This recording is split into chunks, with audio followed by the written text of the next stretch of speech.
আজকের পালা হলো পীর মুরিদ। যেখানে আমরা কি পাই, পীর হয় কে? পীর হয় গুরু। পীর হলো আমার মুর্শিদ। পীর মুর্শিদ গুরু ব্যক্তি কিন্তু একজন, তার নাম ভিন্ন ভিন্ন ভাবে আসছে। মুর্শিদ এই শব্দটি হচ্ছে আরবি শব্দ, পীর শব্দটি হচ্ছে ফার্সি শব্দ। কিন্তু আপনি যদি মূলের ঘরে যান, গুরুই হলো আপনার পীর, গুরুই হলো আপনার মুর্শিদ। মুরিদ কাকে বলা হয়? আপনি যখন আপনার পীরের কাছে গিয়ে, আপনার গুরুর কাছে গিয়ে আপনি যখন আধ্যাত্মিক বিষয় শিক্ষা যখন আপনি লাভ করতে যাবেন, তখনই আপনি মুরিদ হবেন। ওই মুরিদ থেকে আপনি হবেন শিষ্য। আপনি যখন শিষ্যত্ব লাভ করবেন, গুরুর সাধন ভজন করে, গুরু মনোরঞ্জন যখন আপনি করবেন, গুরু যদি আপনাকে তার মন থেকে যদি কবুল করে নেয়, গুরুর মন যদি আপনি খুশি করতে পারেন, তবেই আপনি ভক্ত হইতে পারেন। এর আগে কিন্তু আপনি ভক্ত না। মুরিদ হইলেন, তারপর আপনি নিজেকে শিষ্য বলে দাবি করতে পারবেন, তখনও কিন্তু ভক্ত বলে দাবি করতে পারবেন না। এখন শিষ্যর কাজ কি? শিষ্যর কাজ হলো গুরুর মনোরঞ্জন করা, গুরুকে খুশি করা, গুরুর কর্ম করা। এই কর্ম করতে করতে করতে করতে সাধনার স্তরে আপনি যখন আস্তে আস্তে উপরের দিকে যাবেন, গুরু খুশি হয়ে আপনাকে যদি কবুল করে, যদি বলে ফেরদৌস সরকার আজকে থেকে আমার ভক্ত, তবেই আপনি ভক্ত হইতে পারবেন। যতদিন আপনি আপনার গুরু মনোরঞ্জন আপনি না করতে পারবেন, ততদিন আপনার আশাটাও পাও, আপনার যাওয়াটাও পাও। আছে না এমন মানুষ, গুরুর দরবারে আসে আর যায়? আছে না এমন লোক, গুরু তাদের দিকে ফিরাও তাকায় না, একটা আদেশও দেয় না, একটা বাক্য তার ভক্তকে দেয় না, শিষ্যকে দেয় না, কিন্তু দাবি করে আমি হইলাম এই রহিম চিস্তির ভক্ত, আমি হইলাম ভান্ডারির ভক্ত। আরে আগে যাই না নাও, ভান্ডারি তোমারে ভক্ত বইলা কবুল করছেনি, সুরেশ্বরী তোমার ভক্ত বইলা কবুল করছেনি, খাজা বাবার দোহাই দাও, খাজা বাবা তোমার ভক্ত বইলা কবুল করছে। তার সাথে ওই কানেকশন থাকতে হবে, তার সাথে ওই প্রেম থাকতে হবে। ওই প্রেমের টানে যখন আপনার মনের ভিতরে কামড় দিবে, আপনি যেখানেই থাকেন না কেন, আপনার তার ছবি নয়নে ভাসবে, তখনই আপনি দাবি করতে পারবেন, আপনার কিছুটা মনে হবে আপনি ওই রহিম চিস্তির ভক্ত, আপনি খাজা বাবার ভক্ত, আপনি আমার মজিদ বাবার ভক্ত, আপনি সুরেশ্বরী ভক্ত, আপনি আমার সাতটার ভক্ত। তখন দাবি করবেন আমি ভক্ত, এর আগে না।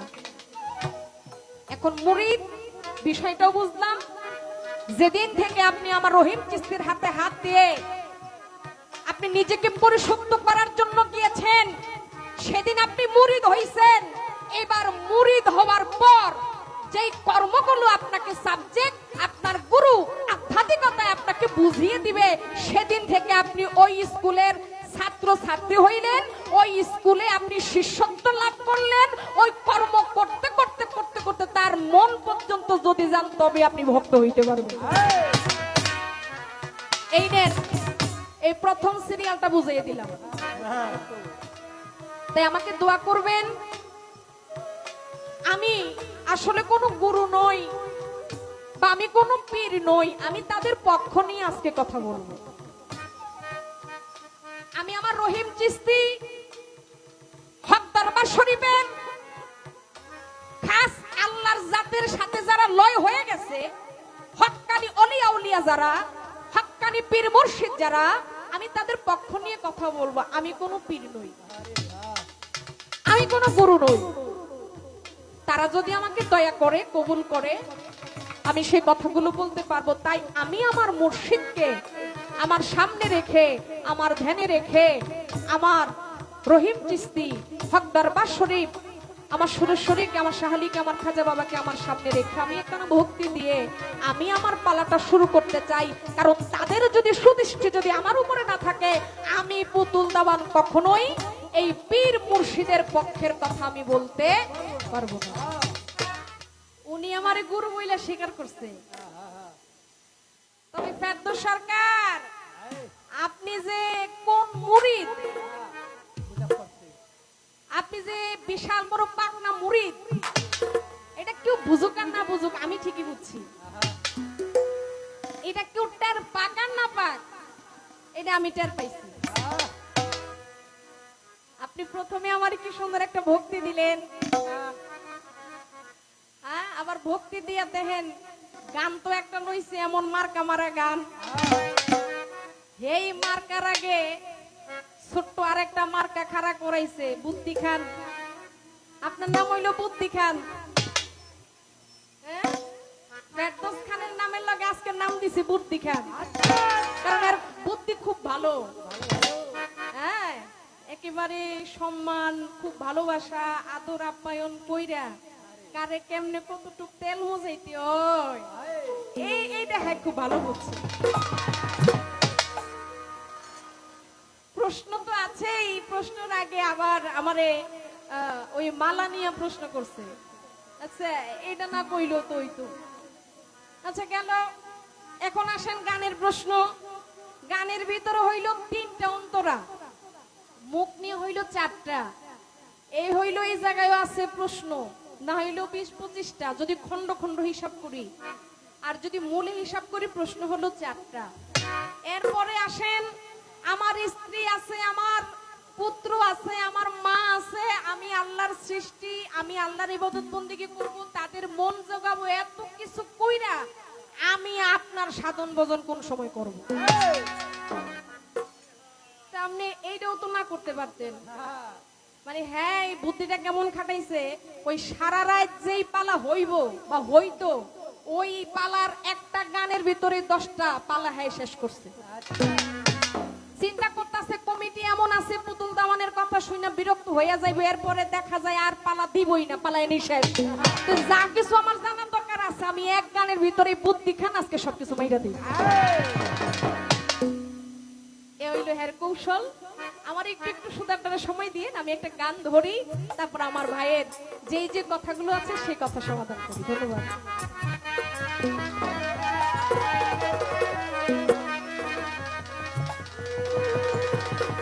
যার সাথে নাই প্রেম প্রীতি, যার সাথে নাই, যার সাথে নাই প্রেম প্রীতি, তার পূজাই কি করবে জানো না রে ও ভ্রান্ত মন, কিসে গুরুর ভজন হবে জানো না রে ও ভ্রান্ত মন। যার সাথে নাই প্রেম প্রীতি, যার সাথে নাই, যার সাথে নাই প্রেম প্রীতি, তার পূজাই কি করবে জানো না রে ও ভ্রান্ত মন, কিসে গুরুর ভজন হবে জানো না রে ও ভ্রান্ত মন।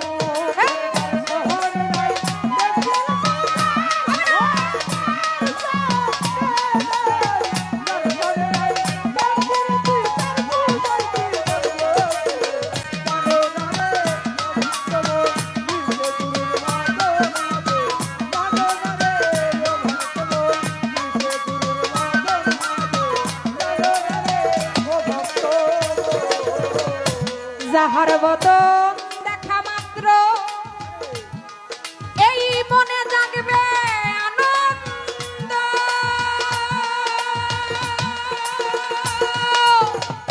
তারে বুকে জড়িয়ে ভাবো সাহিত্য সায়নে গোবিন্দ, সাহিত্য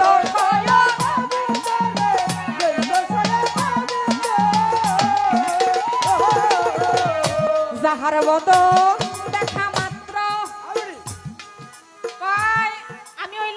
সৃষ্টি, আল্লাহ আমারে বানাইছে, তার ইবাদত বন্দেগী আমাকে করতে হবে, নামাজ রোজা হজ যাকাত কালাম। হ্যাঁ, এটা আমার শরীয়তের আইন, নিয়ম কানুন। আমার রাসূল যাহা বলে গেছে, আমার রাসূলের সুন্নাত, আমার রাসূলের আখলাক, আপনি যদি মুসলমান হয়ে থাকেন আপনাকে অবশ্যই কর্মগুলো করতে হবে। এবার আসেন, বলে আমার একজন স্ত্রী আছে, আমার মা বাবা আমার জন্ম দিয়েছে, আমি দুনিয়াতে আসছি, এখন আমার মা বাবার সেবা, আমার মা বাবার মনোরঞ্জন আমাকে করতে হবে। হ্যাঁ, অবশ্যই করতে হবে। যেই যেই বাবা মা আপনার জন্ম দিছে, হ্যাঁ তো আপনার প্রথম গুরু। এই গুরুর মন অবশ্যই আপনাকে মনোরঞ্জন করতে হবে, গুরুকে খুশি রাখতে হবে।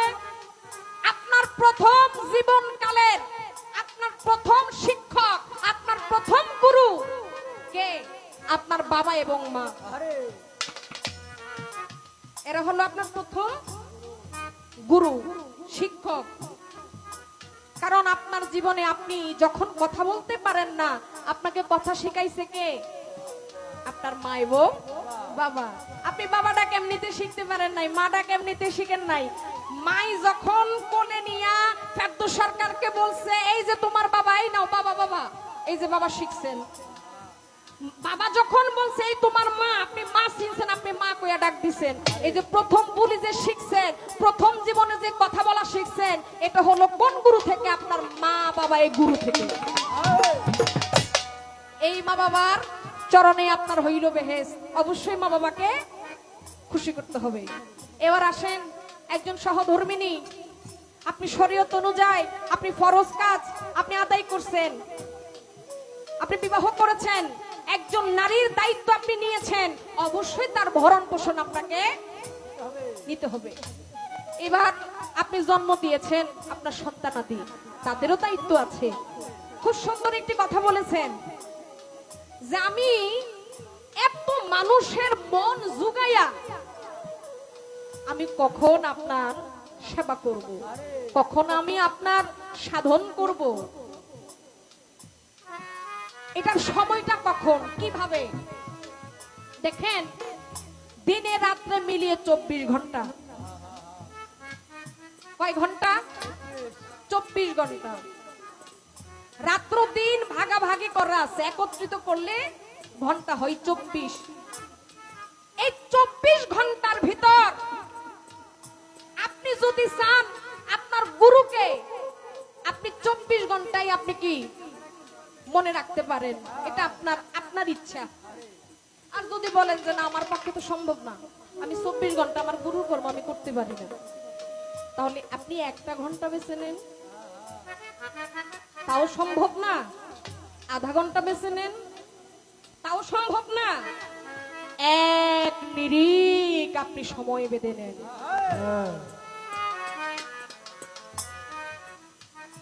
ধ্যানের ঘরে গিয়ে, নিগুম ঘরে গিয়ে, আপনি মুরাকাবার ধ্যানে গিয়ে আপনি আপনার মুর্শিদের ওই ছবিটা আপনি আপনার হৃদয়ের ভিতরে ধারণ করেন, এটাই তো আপনার জন্য সাধন। এক নিরিখ, যাহার বদন দেখা মাত্র, এই যে কথা, এই যে কথা চলে আসছে, তোমার মনে জাগে আনন্দ। আমার মুজিব বাবার নাম আমি যখন স্মরণ করি, আমার আর তখন এই দুনিয়ার কথা আমার মনে থাকে না। আমার রহিম চিশতির কথা আমি যখন মনে করি, আমার এই দুনিয়ার কথা আমার মনে থাকে না। তখন তার ওই রূপ, ওই নিশান আমার এই হৃদয়ের ভিতরে উদিত হয়।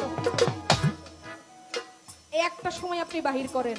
আর যদি বলেন যে না, আমি একটু উচ্চ মোকামে যাইতে চাই, আস্তে আস্তে, আপনি 24 ঘন্টায় তার নাম স্মরণ করেন, তার এই হৃদয়াসনে বসে তার ছবি ধ্যান করেন, এটাই আপনার জন্য শিষ্যত্ব গ্রহণ করে, এটাই হলো আপনার গুরুর দরবারে, ওই গুরুর স্কুলে প্রথম কর্ম হলো, প্রথম সাধন হলো এইটা। এই জন্যই রাধা বল্লভের গানটা আমার জন্য খুব গ্রহণযোগ্য হয়ে গেছে।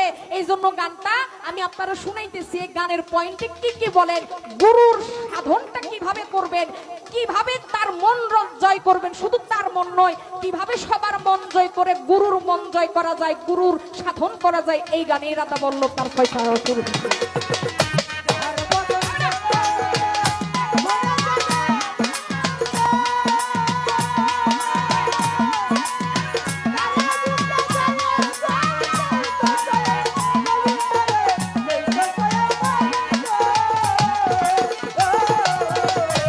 যাহার বদন দেখা মাত্র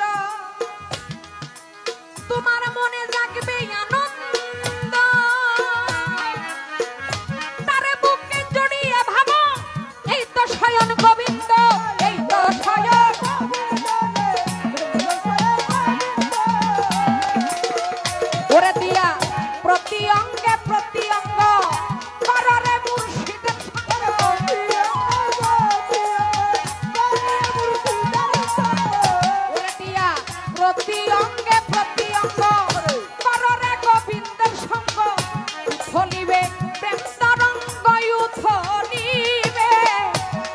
উথলিবে প্রেম তরঙ্গ তাপিত প্রাণ শীতল হবে জানো না রে ও ভান্ত মন কিসে গুরুর ভজন হবে জানো না রে ও ভান্ত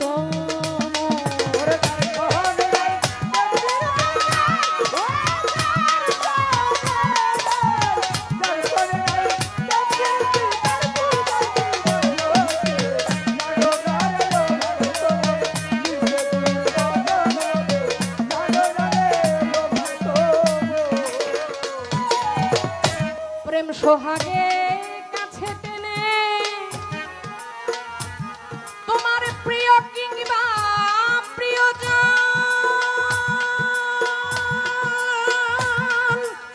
প্রাণ বন্ধু গোবিন্দ জেনে কররে তারা লিঙ্গ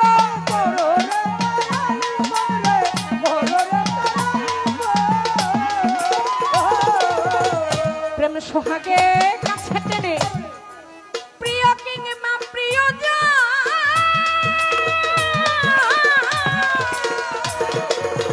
প্রাণ বন্ধু গোবিন্দ জেনে দিও তারে আলিঙ্গ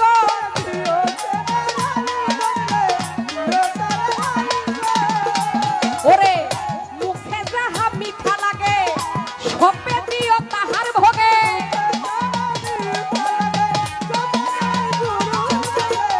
মুখে যাহা মিঠা লাগে সপে দিও গুরুর ভোগে পরাণ কান্দে যাহার লেগে পরাণ কান্দে যাহার লেগে তার প্রতি নাই থাকো বোধে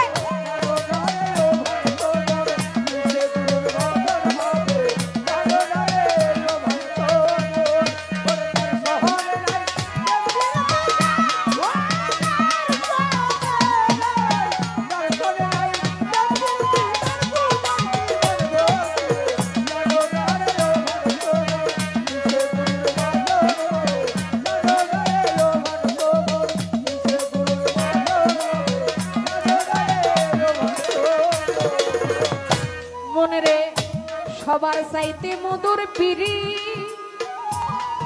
তোমার জান সাথে আদান তার প্রতি মই পূজা দিতে লাগে না ধর্মের ভেদবিধান লাগে না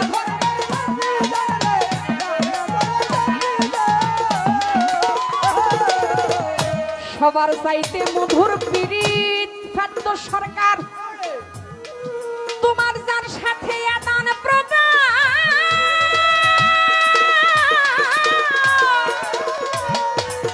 তার প্রতিমায় পূজা দিতে লাগে না ধর্মের ভেদবিধান লাগে না ধর্মের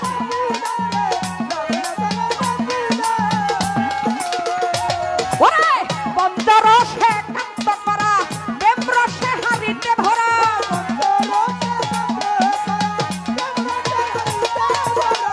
পঞ্চরসে কান্ত করা প্রেম রস হারিতে বরা রাধা বল্লভ বলে পাইল যারা বল্লভ বলে রাধা বল্লভ বলে পাইল যারা প্রেমের মরা মরছে ভবে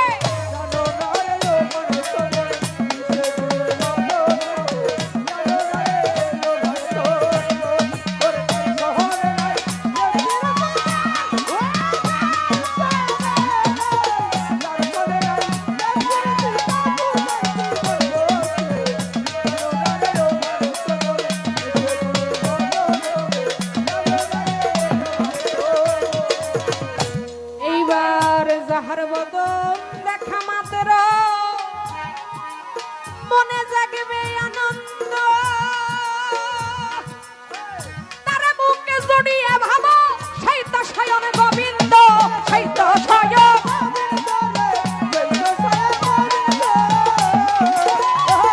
মন যাহার বদন দেখা মাত্র মনে জাগবে আনন্দ তারা বুকে জড়িয়ে ভাবো সেই তো স্বয়ং গোবিন্দ সেই তো স্বয়ং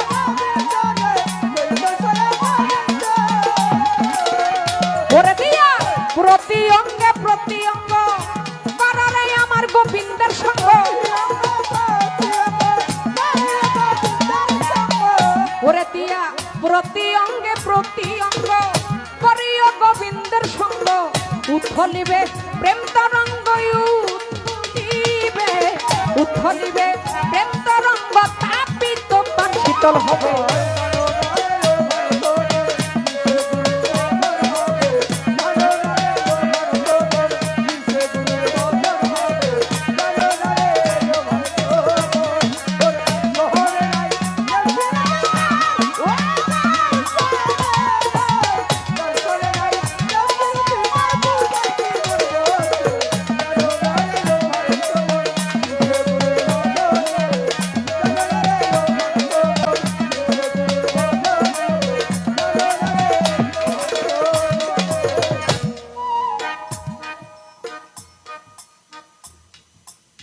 পালার পক্ষ থেকে একটি গান আমি শেষ করে নিলাম।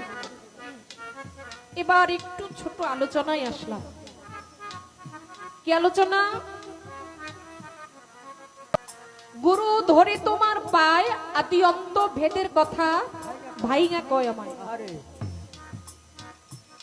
প্রথম তার কথা শুনেছি, গুরু যদি হয় বেশ্যারী নন্দন, তবুও সে ভক্তের কাছে পতিত পাবন। আমি হাদিসে দলিলে শুনি আহলে বায়াত, নবীর বংশে হাত দিয়া হইতে হয় বায়াত, কোন বংশে জন্ম তোমার জানতে মনে চায়, গুরু ধরি তোমার ভাই আদি অন্ত ভেদের কথা ভাইঙা কো আমায়। কয় গুরু, আমি নিঃসন্দেহে আপনাকে আমার মনে প্রাণে আমি গুরু বলে মানি। এখন এই সমাজের কিছু মানুষ আছে, এরা আমার কাছে জানতে চায়, আমি জানতে চাই না আমি কোন গুরুর কাছে মুরিদ হইছি বা আমার গুরু কোন বংশের, এটা আমার দরকার নাই। কারণ আমি তো আপনাকে মনে প্রাণে আমি বিশ্বাস করেছি, কিন্তু আমাকে তো লোক মানুষ যারা আছে তারা জিজ্ঞাসা করবে তুমি কোন গুরুর কাছে মুরিদ হইছো, তার বংশটা কি।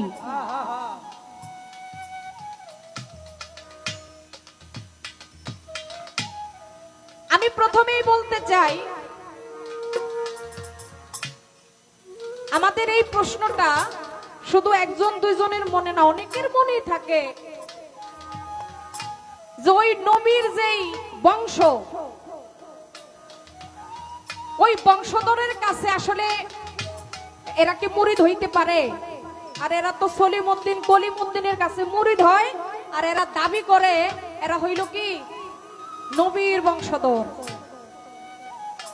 দেখেন, এখন অনেক মুরিদ এখানে আছে, মনে মনে ভাবতেছে আচ্ছা আমি যে গুরুর কাছে মুরিদ হইলাম, আমার গুরু কি নবীর বংশধর, তাহলে কি আমি যেই গুরুর কাছে মুরিদ হইছি এটা কি আমার বিথায় গেল?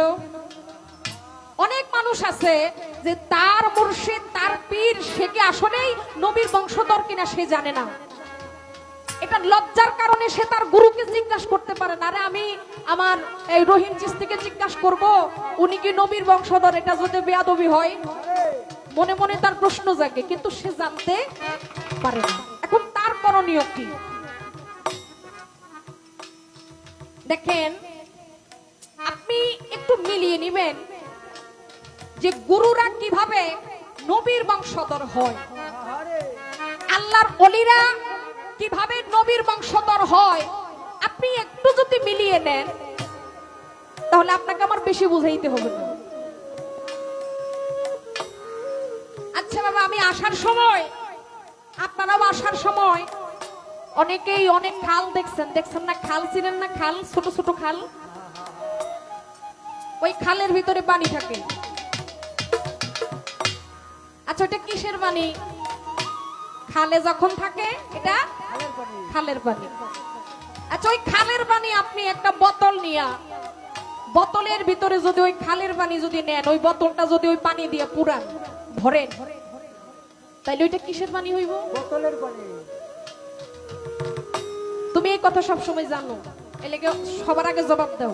তুমি একটু পরে জবাব দিবে, দর্শক যারা আছে এরা আগে জবাব দিবে। কি কথা ঠিক কিনা? তাইলে আমি বুঝুম এদের কথাগুলো আমার পর্যন্ত আসতেছে, আমার কথাগুলো এদের পর্যন্ত যাইতেছে। আচ্ছা বাবা, এখন এই খালের পানি আমি যখন বোতলে নিলাম, এটা কিসের পানি হইল?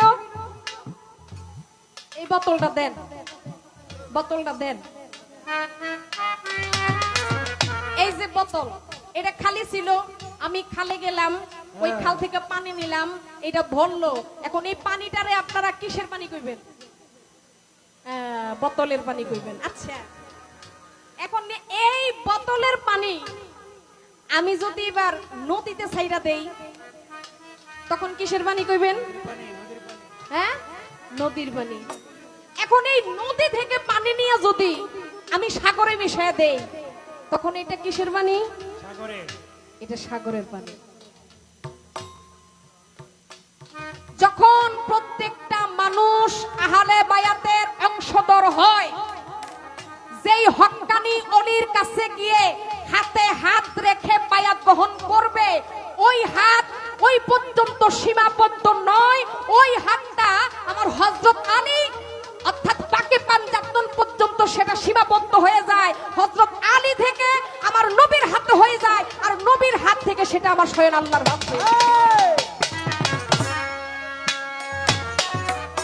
মামের পানি যেমন, খালের পানি যেমন সাগরের পানি হয়ে যায়, ওই হক্কানি অলিয়া উলিয়া জাতের সাথে প্রেমের টানে ঘষাঘষিতে ওই বংশধর শুধু একাকিত্ব বংশধর হয় না, ওইটা স্বয়ং আমার রাসূলের বংশধর হয়ে যায়।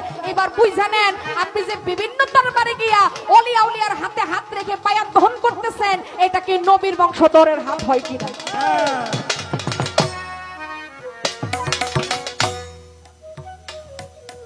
এর বাহিরে যদি আমি বুঝাই, তাইলে আমার আরো অনেক গভীরে যাইতে হবে। এটাও আছে, কিন্তু আমি এটা এখানে দেব না। এটা আপনার কর্ম হচ্ছে আপনার গুরুর সাথে। আমি পুতুল দামান, আজকে যে আমাকে পালা দিয়েছে, আমি এই পর্যন্ত সীমাবদ্ধ, আমি এর বাহিরে যাইতে পারবো না। এর বাহিরে, এর ভিতরে যে আত্মসমর্পণ, যে ভিতরে যে কথাগুলো, এটা আপনি আপনার হক্কানি, আপনার মুর্শিদ যিনি, আপনি যার কাছে বায়াত গ্রহণ করছেন, আপনি তার কাছ থেকে জেনে নেবেন।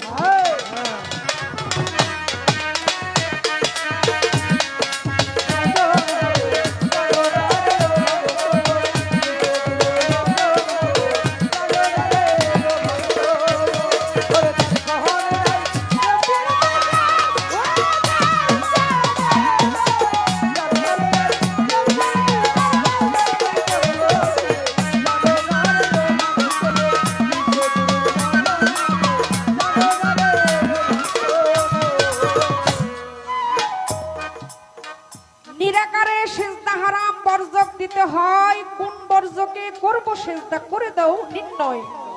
যদি বলো সেজদা দিতে মানুষ গুরুর পায়ে, মানুষকে মানুষের পায়ে সেজদা দেওয়া যায়।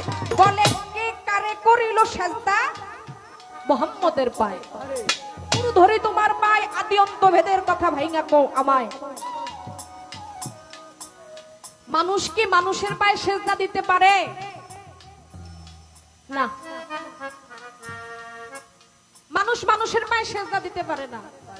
একটা মানুষ একটা মহামানবের পায়ে সেজদা দিতে পারে। একটা মহামানব আর সাধারণ মানুষের ভিতরে পার্থক্য আছে। আপনিও মানুষ, আপনার গুরুও মানুষ, আপনি আর উনি এক না। আপনার যা আছে ওনারও তো তা আছে, ওনার যা আছে আপনারও তা আছে। আপনিও মানুষ, উনিও মানুষ। আপনিও দাবি করেন আমি মানুষ, উনিও দাবি করে আমি মানুষ। তাহলে এর ভিতরে তফাৎটা কি? তফাৎ হলো উনি উচ্চ মোকামে পৌঁছাইছে, আপনি উচ্চ মোকামে পৌঁছাইতে পারেন না। উনি আল্লাহর জাতের সাথে লয় হইছে, আপনি পারেন নাই। আপনার ভিতরে কামৃত্যু ছিল, আপনি মহাকামনায়, আপনি একেবারে এই বিলীন ছিলেন, কিন্তু আপনার গুরু সেটা ছিল না। আপনার গুরুর নিরিখ ছিল অন্য জায়গায়, যার জন্য আপনি আর তার ভিতরে তফাৎ আছে। মানুষকে মানুষের পায়ে সেজদা দিতে পারে, আমি বলবো কোন মানুষ কোন মানুষের পায়ে সেজদা দিতে পারে না। তবে একজন মানুষ, একজন সাধারণ মানুষ, একজন মহাগুণী, একজন মনি ঋষি, একজন আল্লাহওয়ালা, সেই মানুষের পায়ে সেজদা দিতে পারে। তার প্রমাণ পবিত্র কোরআন, সূরা ইউসুফ আয়াত 100, আবার 101-এর অধিকও হইতে পারে। খুলে দেখবেন, ইউসুফ নবী ওনার বাবা ছিল কে? ইয়াকুব নবী। ইউসুফ নবীর যে ভাই 10 ভাই, সে নিয়ে হইল 11 ভাই। এই 10 ভাই এবং ইয়াকুব নবী তারা একসাথেই তার মা সহকারে আমার ইউসুফ নবীর পায়ে কি করছে? সেজদা করছে। এখন আসেন, হ্যাঁ, সেজদা নবী হইয়া নবীরে সেজদা করছে। এটা কোন সেজদা করছে? এটা হলো তাজিমি সেজদা করছে। সেজদা হইল 2 প্রকার, একটা হইল ইবাদতি সেজদা, একটা হইল তাজিমি সেজদা। তাজিমি সেজদা আপনি আপনার গুরুকে করতে পারবেন, একজন ছাত্র একজন শিক্ষককে করতে পারবে, সন্তান তার মাকে করতে পারবে, সন্তান বাবাকে করতে পারবে, একজন শিষ্য তার গুরুকে করতে পারবে, যেমন ওই যে ফেরদৌস দেওয়ান করছে। তাজিমি সেজদা হলো গুরুর প্রতি ভক্তি রেখে, সম্মান রেখে, আদব রেখে ভক্তি করা, সেজদা করা। আর আসেন ইবাদতি সেজদা, যেটার মালিক কখনো মানুষ হইতে পারে না, যেটাকে বলা হয় বেদাত। আছে সমাজে আছে না, এই সেজদা করিও না, এই খবরদার খবরদার। সেজদা পাওয়ার মালিক হচ্ছে আল্লাহ। হ্যাঁ, সেজদা পাওয়ার মালিক যেটা আল্লাহ, ওইটা হচ্ছে কি? ইবাদতি সেজদা। আর গুরু গোসাইরা যেটা পায়, ওলি আল্লাহ যেটা পায়, সেটা হলো ইবাদতি সেজদা। ইবাদতি সেজদার সাথে তাজিমি সেজদার সাথে কখনো মিলানো যাবে না, মিল নাই। তাহলে মানুষ কি মানুষের পায়ে সেজদা দিতে পারে? হ্যাঁ, আপনি ভক্ত হয়ে গুরুর পায়ে আপনি সেজদা দিতে পারবেন, সেটা হলো তাজিমি সেজদা। এটা কোনো ইবাদতি সেজদা না। ইবাদতি সেজদার অনেক নিয়ম কানুন আছে, আমি ছোট্ট করে এই কথার বিবরণ আপনাকে এখানে দিয়ে গেলাম।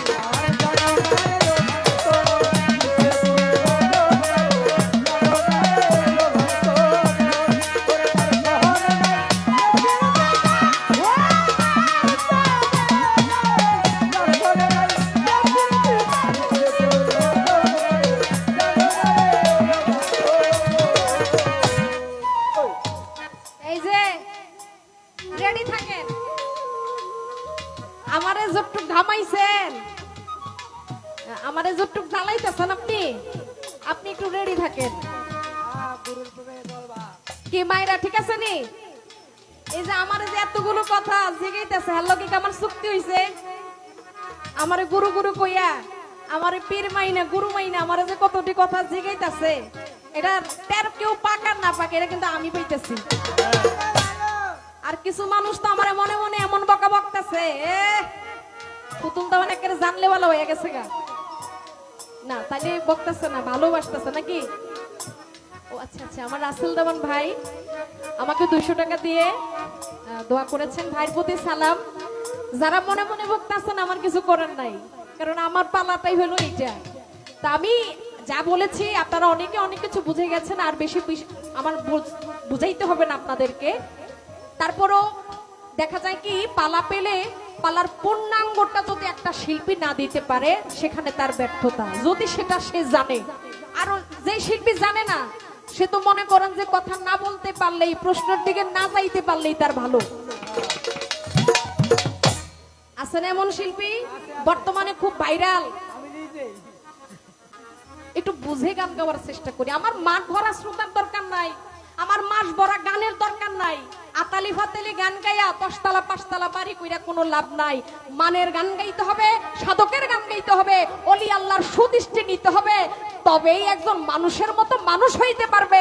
আর এই মানুষ হইয়া মইরা গেলেও ওই কবরের ভিতরে শান্তি আছে, নাইলে শান্তি নেই।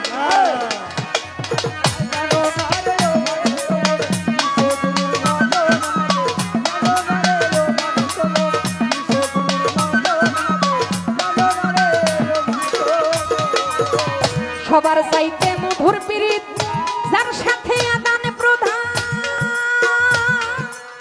তার প্রতিমায় পূজা দিতে লাগে না ধর্মের ভেদ বিধান।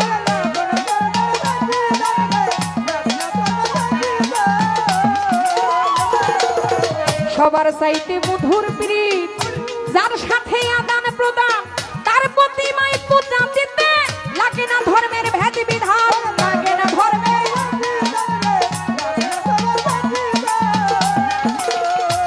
ওরে পঞ্চরসে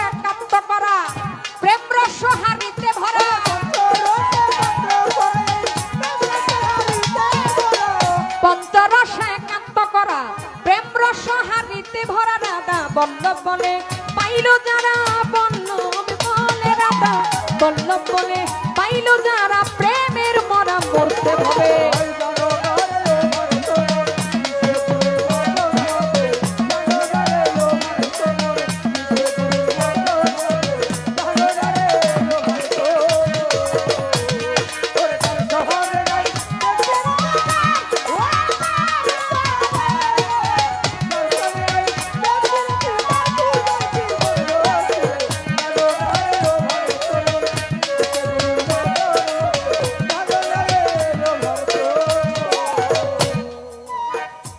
এইবার আমি একটাই আপনার কাছে জিজ্ঞাসা করতে চাই, আপনি ভয় পাইয়েন না, ভয় পাইয়েন না, শিষ্যই আমার সম্পর্কে বেদোষ ভাই। এই যে আমি এত কথা কইছি, আমি কি তার একটা কথা জিগাইতে পারি না? আপনারা আমার অনুমতি দেন? আপনারা যদি আমাকে বলেন তাহলে আমি একটা জিগাই শুধু। আপনার কাছে আমার একটাই জিজ্ঞাসা থাকবে, এমন একজন ভক্ত ছিল তার গুরুর জন্য সে 108টা 108, আবার অনেকে ভাবতে পারে শব্দটা কি মানে বোঝা যায় না, 8 ইংলিশে হইল 8। এই 108টি পদ্ম ফুল দিয়ে, পদ্ম ফুল ছিলেন না, পদ্ম ফুল, এই পদ্ম ফুল দিয়ে মালা বানিয়ে ওই ভক্ত যখন, শিষ্য যখন তার গুরুর গলায় পরাইতে যাবে, লক্ষ্য করে দেখে ওইখানে 108টা পদ্ম ফুল নাই, ওইখানে একটা পদ্ম ফুল কম। এখন ভক্ত লক্ষ্য করে দেখো ওইখানে তো 108টা নাই, ওখানে কম। অবশেষে কি করলো, গুরুর গলায় ঠিকই মালা দিল। আমি জানতে চাই ওই যে 108টা যে সে পূরণ করছে, সে কি দিয়ে পূরণ করছে? গুরুর গলায় যে মালাটা দিছে সুন্দর কইরা বানাইয়া কোনো কমতি রাখে নাই। কমতিটা যে ছিল না, এটা ছিল কি? গুরুটা কে ছিল আর ভক্তটা কে ছিল? এই সারা রাইতে 10,000 প্রশ্ন করবো না, 10টা প্রশ্ন করবো না, এই করার মতো একটা প্রশ্নই করলাম। দেখি এবার ফেরদৌস সরকার কি বলে।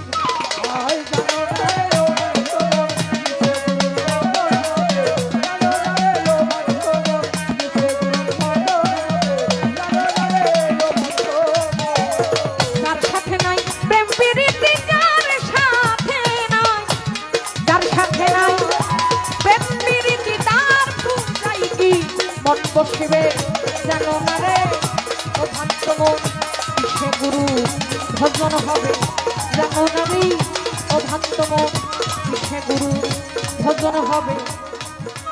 তুমি জানো না ও ভক্ত মন, কিসে রহিম চিস্তি, কিসে সাধন সার, কিসে আমার মাঝে ভান্ডারীর শাহ আলীর সুরেশ্বরী ভজন।